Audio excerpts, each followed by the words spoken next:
I'm really excited to have you join us tonight with Dr. Susan Lynn Beckwith. We're going to wait just one moment while everyone transitions over from the YouTube video premiere. But in the meantime, if you'd like to pop a question up in the chat, please do.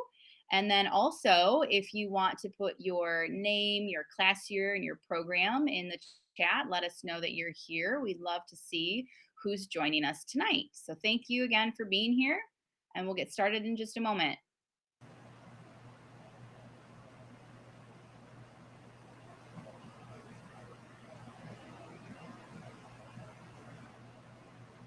For those of you who might just be joining us, thank you so much for coming on to the live Q&A session, our Tuesday night edition of our Faculty After 5 series during our 2020 Homecoming and Reunion Week. Hopefully, you're all getting over from the YouTube premiere. Thank you so much for joining us. While we're waiting for everybody to come over, if you want to pop your name and your class year, maybe your program into the chat, and let us know that you're here, that would be wonderful. Also, if you have any questions, please pop them into the chat on the side here. We're going to be using those questions for this live Q&A session. I think actually we're going to go ahead and get started. I am very, very happy to be with you all this evening. My name is Erin Sidrovich. I am the director of the Alumni Engagement Department here at Oakland University. Welcome to our Faculty After 5 lecture series. This is our Tuesday night edition. We're so glad that you're here, and joining us is Dr. Susan Lynn Beckwith. Dr. Beckwith is a member of the English department. She's a faculty fellow in the Honors College, and she's the director of the British Studies at Oxford program. All of these roles bring her a great deal of happiness, as does living in downtown Detroit, where she supports local and small business owners and organizations with their social media needs from a loft she shares with her little dog. But still, despite degrees and, well, the dog, Dr. B still wondered about happiness. What is it? How can we have more of it in our lives?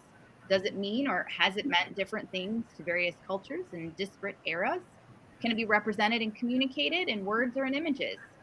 So she put her various degrees and experiences into creating an Oakland University course that would explore these questions and hopefully happily end up in her own discovery of how to better optimize optimism and happiness in her and her students' lives.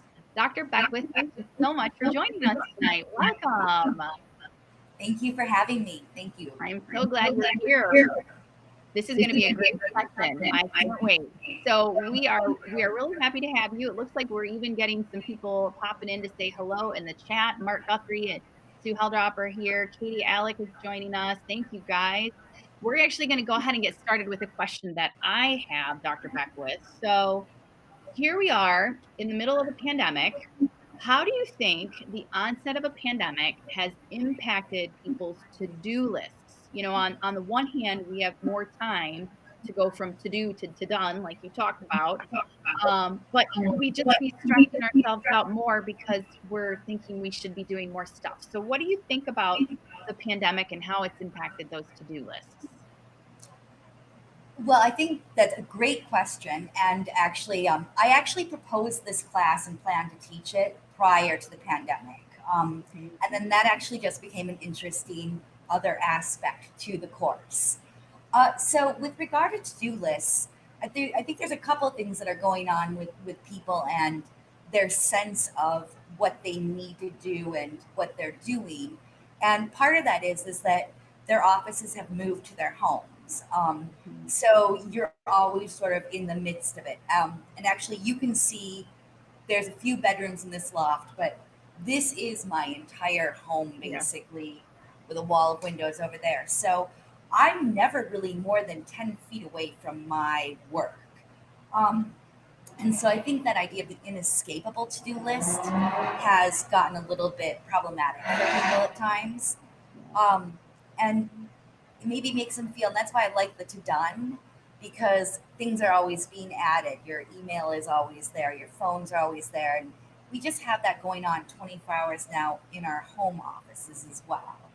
But I do think that the pandemic, interestingly enough, probably changed people's to-do lists in a way that I'm not sure if you were asking about this, but more with the daimonia and the Mm, fact that I think I suddenly saw so many people were adding to their to-do lists as busy as they thought they were, helping other people yeah. in some way or another, doing something to help a neighbor, make society better in some way. So actually, I think that's been a really interesting thing with regard to happiness and productivity. If we think about it as the flourishing of spirit, but then also social spirit and the flourishing of society. I love that. I love taking, kind of twisting that idea of a pandemic and being, like a really negative thing, but changing it really into a positive with, the to-dos for others and making yourself feel good through that. I think that's wonderful. We actually do have a couple other questions in here coming up already. One of the things, Marty Reisig from the class of 67 is on. Hi, Marty. He's asking, how does happiness change with age? What are your thoughts on that? Um, so and there's that's a great question, and there are studies on it that show that there's sort of a U-shaped curve with regard to happiness. And actually, I have a degree and I did U this way. It's a U-shaped curve. Gotcha. So younger, you're happier, and then you hit this sort of lower ground, and then you come back up to happiness about retirement age is where they see that happening largely. Um, and so, but what I think, so there's a study that shows this with regard to demographics. I think a lot of that has to do with play. As children, we're encouraged to play and we're encouraged to think of the things we do as playing, even if we're learning. Legos are very much learning engineering and spatial design. But we don't tell a kid that. We say, play with your Legos. Yep. Um, and then as you get older, if you get to retirement age, etc. But even before retirement age, I think we suddenly start prioritizing things differently, and doing what we enjoy, making time for that more, and suddenly it's play again. Mm, So I think that happiness has a good deal to do with play, yeah. Kind of like a smiley face, that U-shaped curve, right? right? Now that I can do the U correctly. Well, and speaking of play, Kristina Lindberg, she was asking, can you give some examples of what play could look like, especially during a pandemic? Thoughts on that? Like how do we get ourselves into that play mindset right now? So, one of the big things that I associate with play is actually imagination and connectivity. And that can be connectivity to the things around you in new ways where you're suddenly discovering things that you can do with them that you may not have thought about. And for this, strangely enough, little dog's in the other room, so she's not going to hear this. I think of cats and the Amazon box. Cats love boxes; they can play with it. Kids love boxes; they can play with them for hours. So suddenly we can discover things that we can use for play and imagination and creativity that are just around us, and even begin to appreciate our homes a little bit more. Mm, I know we all did that whole Marie Kondo and cleared everything out, but what's left we can start to think of in terms of how can we now really connect with this object, play, doing these things, have fun, use our imagination. Uh, we're probably a little bit more forced into it. And technology, there's gaming and connecting with people online as well. sure. How and so I wonder about that. How as an adult, like you talked about the Amazon boxes and cats. I will tell you, my 6-year-old daughter just got an Amazon box and turned it into a squid this week. She cut out the ends of it and decorated it and said it was her new squid. And so I'm, exactly what you've just said is really resonating for me. But as an adult, I don't know that I would have looked at that box and thought, I'll turn that into a squid. What kind of advice do you have for adults who might not say, I'm going to dress up like a superhero today because I'm going to play, or I'm going to turn this box into a squid because I need to play? What are some ways that, you can encourage adults to have playtime as well. What would be your advice there? I think one of the things that you just said is playtime, and to a Mm, degree, that has to be unscheduled, unplanned, spontaneity. Um, which I mean, I used to joke that I plan to be spontaneous at least 2 or 3 times a year. Um, but it has to be time that you're not saying, well, I'm going to do X during this time and that will be my play, but rather I'm going to take an hour or a half hour on whatever day, and I'm just going to do something that makes me happy in the space that I'm in at that moment. yeah. Um, and I love that your daughter came up with a squid. I get nervous using kid analogies. I don't have kids of my own, so I'll lean towards dogs or cats. But Yep. kids are fabulous sources for us to look to for happiness and optimism, but productivity. I mean, they're always doing something. Mm-hmm. Mm-hmm. Emily Mendica, she actually put a note up. She said, thanks for the awesome video, Professor Beckwith. She's a 2017 OU grad working for one of the big three in finance, and she's currently involved in a number of culture initiatives at work. So they're always talking about innovation. She said, play to her sounds like a great way to drive true any innovation. So, any advice for discussing and implementing play in the office, like among colleagues, for example? Great question. I mean, great question. Absolutely wonderful question.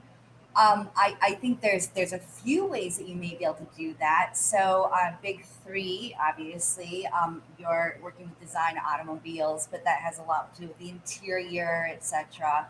Um, Possibly scheduling time simply with a team in that environment. In sitting right now, we can't do that as easily, obviously, with Right. the pandemic, but where you're actually then just having fun in the product you're designing, and using it in ways that maybe it's not intended for, uh, so that you start to maybe think of the space differently. Um, One of the things that I think is amazing that comes out of that sort of thinking is that the opera house, which is actually the window directly behind me, we can see the opera house and see the parking structure. So just this past weekend, they put on a Wagner opera, but Oh, they did it in the parking structure. So that the people drove their cars through, and they changed the FM station to a different station with each floor, and it was timed out. And I get to see the top floor, which meant I get to see the finale of the right. opera several times a day. Wow. So, sort of thinking about the way in which, I mean, who would think you could have fun in a parking structure, and that that you could bring opera into a parking structure, or that you could sit in your car and have this fabulous opera. And Mm. I'm not sure which of the big three you work for, but they used a Mustang convertible instead of a white horse for the Oh, ending of the opera. right. So it actually brought cars right into it. So I think kind of getting people into a space, or getting them talking about how to use things that are objects we have around us, but use them differently and think about them differently. That brings play into it, and then design and innovation. I love it. Absolutely. We're just wanted to take a note or make note here for anybody who may have joined us a little bit late. We are doing our live Q&A session with Dr. Susan Lynn Beckwith, and we're taking questions from you right out of the chat feature. So please go ahead and add those questions into the chat, and we'll get to those. Right now, we've got a note here from the Oakland University Alumni Association. It seems like our society usually values productivity much more than procrastination. Do you believe the pandemic has shifted our perception of putting more emphasis on procrastination? What do you think about that? I'm not sure if our society has. I'm sure more people are finding that they are not getting things done when they had intended to do them, waiting till the last minute. One of the things with the way that course was structured was to think of procrastination as something to leverage and to almost plan for, and to figure out how it worked best for you, Mm, in terms of while you're while you're procrastinating, your unconscious, the back of your mind, you're working through all of your thoughts and ideas. And it can actually result in when you sit down to put pen to paper or design something, you actually are more situated, and then more efficient in accomplishing your work. So the procrastination really comes into making you both more efficient and then the product, the end product, whatever it is, richer because you've sort of absorbed it. I'm not good at cooking. There's a marinated. It's sort of the idea is marinated for a while. I like it. When there's kind of a follow-up to that too, what made you realize that procrastination can be a good thing? Like where was it that you really felt like, "No, this actually could work for me," you know? Uh, Trying to prove my mother wrong. Um, Right. so, yeah, I think part of it comes from I spend a lot of time thinking about how I do things and why I do things, not just doing them and thinking they should be done this way because they've always been done this way, even if I'm the person who's always done them that way. Mhm. So, really questioning all those aspects about myself. Also, the other thing is that looking at countries and cultures and societies outside of the U.S., there is less emphasis on the constant go, go, go, go, go of productivity. And it can have more of an oscillating pace and still result in greater productivity in terms of, like I said, the job being done and the end product instead of just chipping it away at it 24/7. That actually is a great segue into another question. Kristina Lindberg, she is asking, is the importance of productivity largely cultural? And if so, are there cultures that also embrace procrastination? So maybe you can talk about that a little bit more from a cultural perspective. So yes, now to a degree, I mean, there's going to be differences between what is considered productivity in terms of what the product is. So you might always have an end goal. Um, so I'll just say, let's say it's harvesting a crop. So there might be some cultures where it's get the crop brought in, get the crop harvested, and that's your productivity baseline that you're setting. Other cultures are still going to obviously get that crop brought in, but they might not do it in the same pacing, the same Mm. timeline again, because it's also maybe more of a societal project, and you move from field to field, from place to place. Now, obviously, it all has to come in before it begins to rot in the field or Right. the seasons change. But so this productivity, it doesn't have to do with the difference between what gets done. It all still gets done.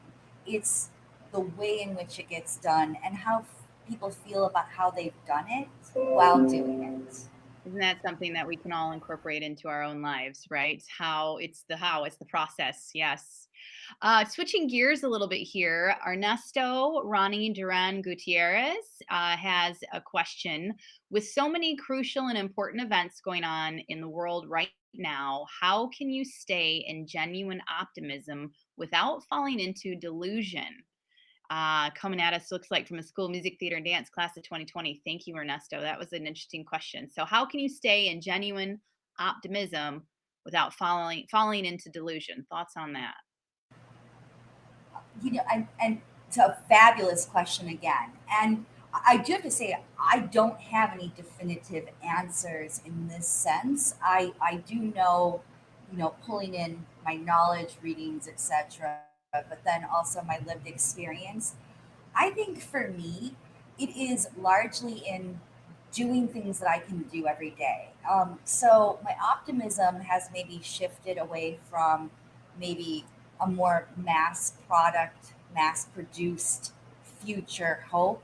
I still do believe that's out there and that is occurring, but more optimism in that I see little things that I know I do, and that reminds me that I'm building that flourishing society and helping to add to it. And that then causes me to notice things that other people are doing that add to it that make me realize that the human spirit is going to continue to want to support other humans and carry us forward. And sometimes it's just in the really small acts. Little things. It's the little things, right? Absolutely. That's why we have those sayings etched on everything in Etsy, right? So another question that we had coming up here: do you have any ways to help students feel and be productive and happy when their home and school environments are so different? This is coming from Lindsay Gothier. Thoughts on ways to help students feel and be productive and happy when they're operating in totally different environments between home and school. Um, yes. So that is, it's very, very challenging. And every situation is obviously unique in that sense. Mhm. One of the things that I have seen that has been a positive that's come out of the situation that we're in is, well, I've always tried to have as much connection with my students as possible. Um, they now get to actually see the inside of my house when we Yeah. meet, etc. I'm not tied to if a student comes up to me after class. Sometimes I might have been running to another class. There's now maybe more time to cultivate those relationships and and connect with professors and student connections between professors and students. Um, but I do have to say, I mean, one of the biggest things to do is to give yourself time to unplug. Mm, Um, if you, oh, hey, I don't know of course, if you've seen the movie Social Dilemma documentary, you haven't completely unplugged. Um, yeah. but you're aware of how much that notification that's actually designed in that we're always being drawn back to devices, electronics, screens. Um, to sometimes just take time back for yourself and space for yourself to just be in where there isn't an assignment, a to do, just reflection time. I highly recommend that. Absolutely. Looks like we have another question here from Emily BP. Are there easy micro routines I can add to my daily routine to make it more productive? I know you had mentioned I love the ponytail. That resonated with me too. I was like, yes, we're gonna get work done, like, but other things that you can talk about that people could potentially fold into their daily routine easily. So actually, and the reason why I started thinking of them as micro routines was because previously, pre-pandemic, but for a long time prior, I scheduled my day in advance and to the minute. I actually had a 5 minute increment. Oh wow. Right? Yes. So and that was because I I could plan things out. I knew when things were going to occur. Um, so when suddenly the world kind of smashes to a halt, you realize that hey, I'm not in control of all of that, and we have these things thrown at us. So the micro routines I have found are very helpful in that when something comes up unexpectedly that I need to deal with, a deadline gets pushed forward, so it needs to be dealt with immediately, or a student needs something, or I need a nap. That happens too. I know that I can fit in whatever it is I want to accomplish because it's in a compact time frame. Mm, So what I started thinking out was things like my workout, and I have various workouts, and I used to think of them in different training models for weights, cardio, all those fun things. yep. I've now broken them down into 60 minutes, 45 minutes, 30 minutes, and then I have a 17-minute one. And that way, if I have 60 minutes, I can do the 60-minute workout. If I've only got 17 minutes, and you do have 17 minutes, I can do that. Um, and so and it's not just workouts, but maybe it's little things like cleaning. Um, I did that area behind me earlier. That was a micro routine. Didn't worry Right. about the part behind the camera. Mm, Um, and so that's the micro routine has a little bit to do with that condensing of time because we now need it when our schedules aren't our own. Mhm. Um, but what I suggest is pick three. I like the numbers three or five. Three or five things which are very important to you. And with the three things you do each day. And then with the five, one you do each 1 day per week, Monday through Friday. And I am a proponent, I'm not a great practitioner yet, but I am a proponent of weekends off. Mhm. So get those micro routines in. So three per day, and then one or one per day, Monday through Friday. So you're getting each of those things you want done each week or each day done. So I could definitely appreciate being given steps like that, 3 a day or 1 a day just for the week. Because I know if anybody else is out there like me, it's like you wanna have kind of a path. You need somebody to kinda show you how to do it, right? It's not good enough to say, "Oh, you should do this." Like, I'm like, "Yes, but how many times and how often should I do it?"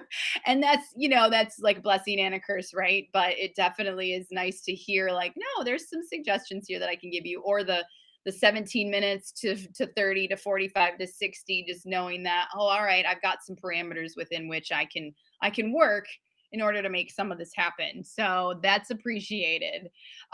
Switching gears here, I wanted to actually touch on your study abroad program for British Studies at Oxford. How long have you been doing that, and how has that tied into your work and your research? That was just really fascinating to learn about. So actually, about 6 years I've been directing the program.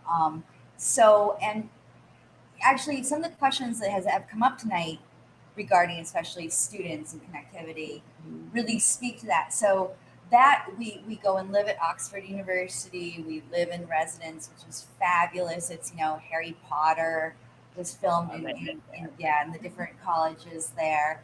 Um, and you dine in hall. So I actually eat dinner with my students at table every night, Okay. which is fabulous to get to know them on a personal level. Mhm. And then tutorial classes are taught with a smaller number of students, 4 or 5, and then the tutor or professor, myself. But they're directed at student interests, which so each of the students may have a slightly different. One may be interested in a topic, and then the historical perspective. Another might be interested in a topic, and then the business and financial side, economic side of it. It's going down the line. So then you suggest texts for them to read, which I love because it lets me exercise my memory and then also my ability to think of what I can recommend for them that'll set them on the right path to think about and to figure out, to learn about what they're interested in learning. They write papers, we all come back, they share them aloud to one another so they learn each other's perspective, which is fabulous. And during this time with remote learning, where the question before, so many students are at home, Mhm. you do get to actually get to know more about your classmates and their interests and their take on texts or topics, I think, than previously. And that has just informed the fact that I get to tutor or lead a tutorial, but I get to learn the different possible perspectives and approaches to thinking about a topic. I love it. It makes me wanna sign up for it right now, I can tell you that. Let's do this as soon as we're done with this pandemic. Well, looks like we even have a comment here from Alex Rye. She said, "I can personally say that BSOP was the best experience of my life." So you have some fans out there who have joined us. I can't believe it, but it is nearly 8 o'clock. We are almost done with this live Q&A session. Before we close out, I think the last question that I have for you is just, do you think it's possible for everyone to find their own happy place? I think it is possible for everyone to devote their life and search for it throughout their life, which will actually result in success. Because I mean, if I think back at the happy place I had when I was 9, it's not the happy place I have today. Good point. So I actually think the success is in finding the search for it, the quest to be what motivates you and actually brings you happiness and keeps you motivated and going with regard to that. Because your happiness will change over time. But Mhm. yes, I do think everybody can find it, and we always can then know there's another one right after this one. I love it. Always about the journey, right? I think that's fantastic and a great way to absolutely close out our session here. So I want to say thank you so much, Dr. Beckwith, for joining us tonight. It's been a lot of fun amidst all of the crazy that we're dealing with to be talking about things like happy places. I think that's really great. So thank you so much. Thank you to all of our audience members who joined us today. Before we close out, Dr. Beckwith, did you have anything else that you wanted to add here at the end of our session? I just wanted to say thank you all so much, and I do think this is, pandemic and all. This is wonderful that I get to be in my home, your home, and talk Yeah, together like this. So right. thank you. Yep, to being apart but together, right? Absolutely. I wanted to recognize that the Honors College and the Department of English have both been wonderful to lend us your skills and your talents. Dr. Beckwith kind of spans both of those areas here at OU, the Honors College as well as the Department of English. And if you're interested in learning anything more about those two areas, we've gone ahead and put some websites up in the chat feature, and there's definitely other events going on over the course of this week with the Honors College and I believe the Department of English too, during homecoming. So certainly want to encourage everybody out there listening to please take a look at our homecoming calendar of events. It's online at oakland.edu/homecoming. There's a lot going on, including more of our Faculty After 5 live Q&A sessions and videos that correspond with those. So thank you again, Dr. Beckwith. Thank you so much to everybody in our audience tonight. Have a wonderful evening, and hopefully we'll see you all online